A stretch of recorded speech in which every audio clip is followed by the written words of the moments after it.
Hello friends, कैसे हो आप सब लोग। हम चैप्टर डिस्कस कर रहे थे that is basic accounting terms. आज की क्लास में हम कुछ और डिफरेंट टर्म्स को डिस्कस करेंगे। आज की क्लास में हमारी जो टर्म्स रहेंगी, number 1 is what is entry. सबसे पहले हम डिस्कस करेंगे एंट्री क्या होता है बुक्स में। मतलब किसी भी ट्रांजेक्शन्स को जब हम नोट करते हैं तब हम उसे गाइस क्या बोलते हैं, एंट्री। ठीक है। When a transaction or an event is recorded in the books of accounts is called entry. आपको यहाँ पे विजिबल हो रहा है। फर्स्ट पॉइंट जो हम डिस्कस कर रहे हैं दैट इज एंट्री। तो हम कह रहे हैं कोई भी ट्रांजेक्शन का मतलब क्या होता है, कोई भी सेल, कोई भी परचेज, कोई भी ट्रांजेक्शन, कोई भी एक्सपेंस, कोई भी इनकम। कोई भी ट्रांजेक्शन को जब हम रिकॉर्ड करते हैं कहाँ पे, अपने बुक्स ऑफ अकाउंट्स के अंदर। बुक्स ऑफ अकाउंट्स का मतलब हमारे जो खाते होते हैं, है ना, उसे बोलते हैं हम लोग friends entry. Second one is what is bad debt, that is most important. Class को गाइस एंड तक देखिएगा, कुछ इंपॉर्टेंट पॉइंट्स की डिस्कशन करूंगी मैं। अभी हम सेकेंड पॉइंट का डिस्कशन जो कर रहे हैं वो है हमारा what is bad debts. Bad मतलब क्या होता है, हम भी सोचे अगर बैड मतलब गंदा, है ना, और डेट मतलब, तो अभी बताती हूँ। हमने एक प्रीवियस क्लासेस में एक पॉइंट डिस्कस किया था what is debtors previous class में। डेटर्स का मतलब क्या होता है, जब हमने किसी को उधार में सेल किया होता है गाइस। उधार में जब हम सेल करते हैं तो उस पर्सन ने हमारे पैसे देने होते हैं ना, वही समझाया था मैंने कि on credit when we sell of goods on credit to a customer that is called debtors. तो जब हमारा कोई देनदार है जिसने हमारे पैसे देने हैं, हमने उसको उधार में सेल किया है, फाइन। यहाँ भी क्या है, बेड डेट का मतलब क्या होता है ना, बहुत बार क्या होता है कोई पर्सन ना हमारे पैसे नहीं देता है तो वो क्या हो जाते हैं, हमारे बेड डेट हो जाते हैं कि वो पैसा डूब गया। हम बोलते हैं ना कि यार उससे हमें 200 रुपये लेने थे पर दे ही नहीं रहा है, मैंने बहुत बार बोल दिया दे ही नहीं रहा है, भाग गया है, या कुछ भी एन नंबर ऑफ रीजन। तो बेड डेट का मतलब क्या होता है, amount that has been irrecoverable. Irrecoverable मतलब जो पैसा आपको वापस नहीं मिलेगा। हिंदी में मैं लिख देती हूँ, जो पैसा वापस, मेरी हिंदी उतनी अच्छी नहीं है फ्रेंड्स, नहीं मिलेगा, मतलब जो पैसा मुझे वापस नहीं मिलेगा that is called irrecoverable from a debtor. Debtor मैंने आपको पिछली क्लास में बताया था, डेटर मतलब होता है देनदार। इट मीन्स जिसने मेरे पैसे देने हैं उससे मेरे को पैसा वापस नहीं मिलेगा, उसे बोलते हैं गाइस हम लोग bad debt. Third point is insolvent. Insolvent का मतलब होता है, जैसे अब मैंने बोला कि मेरे किसी ने पैसे देने थे बट वो मेरा पैसे नहीं दे पा रहा, उसका 2 रीजन हो सकते हैं। उसके पास एक्चुअली पैसे ना हो, समझ रहे हो, उसके कोई किसी भी रीजन के कारण सिचुएशन खराब हो गई हो तो वो पैसे दे नहीं पा रहा है, या उसके पास प्रॉपर्टी नहीं बची हो, या उसका बिजनेस एकदम ठप हो गया हो, या उसको बहुत ज़्यादा लॉसेज हो गई हो, या वो बहुत ज़्यादा बीमार पड़ गया हो, या उसके घर में कोई कमाने वाला नहीं हो। तो मतलब किसी भी रीज़न के कारण फ्रेंड्स अगर पैसे आपको नहीं मिल पा रहे that is called bad debts. Similar word है सॉल्वेंट और इंसॉल्वेंट। इंसॉल्वेंट क्या होता है, कोई भी पर्सन, कोई भी enterprise which is not in a position to pay its debts. इसका मतलब मैंने माल सेल किया किसी एक बंदे को या किसी एक दूसरे दुकानदार को, ठीक है, और वो पर्सन या फिर कोई दुकानदार किसी भी रीज़न के कारण मेरे पैसे नहीं दे पा रहा, जो मैंने आपको अभी समझाया कि सपोज उसका बिजनेस लॉस में चला गया हो, वो बीमार पड़ गया हो, उसके घर में कोई कमाने वाला ना हो, या उसका एक्सीडेंटल उसकी डेथ हो गई हो, किसी भी रीज़न से सपोज कोई पर्सन पैसे नहीं दे पा रहा हमारे, उसको हम बोलेंगे इंसॉल्वेंट। दिवालिया निकल जाना, बैंकक्रप्ट हो जाना, जिसके पास पैसे नहीं होने।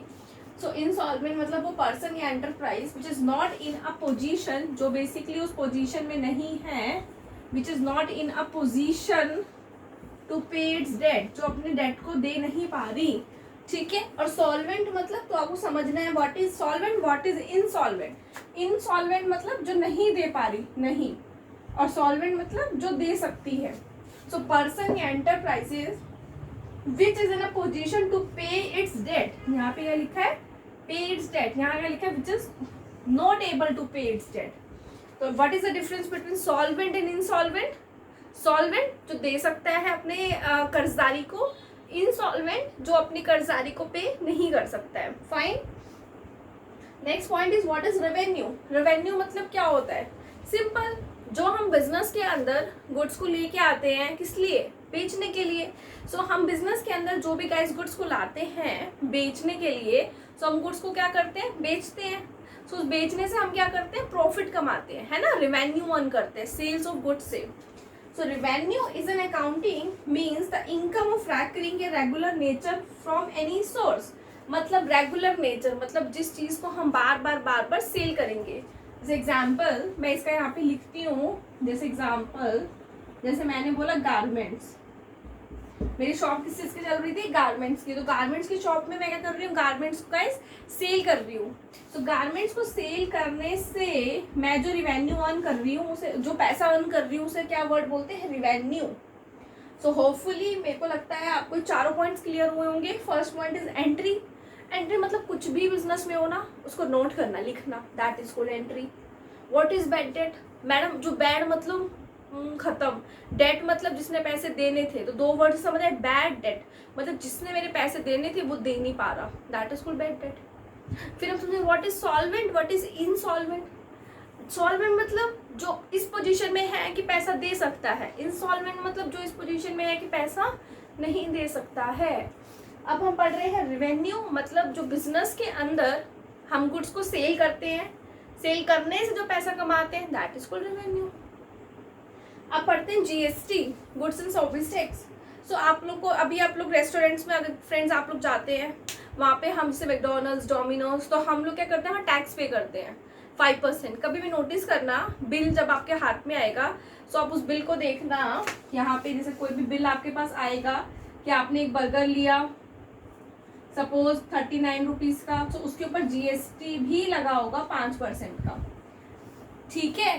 तो जीएसटी का मतलब क्या होता है, जब हम गुड्स को खरीदते हैं तो हमें पे करना होता है, क्योंकि हम अमाउंट जब हम गुड्स को खरीदते हैं, एग्जांपल लेके समझाती हूँ।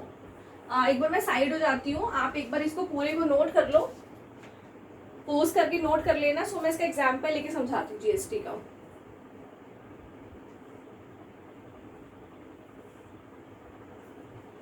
ठीक है फ्रेंड्स, मैं एक बार इसको रब करती हूँ। तो ये ऊपर वाला रब कर देती हूँ हमारा।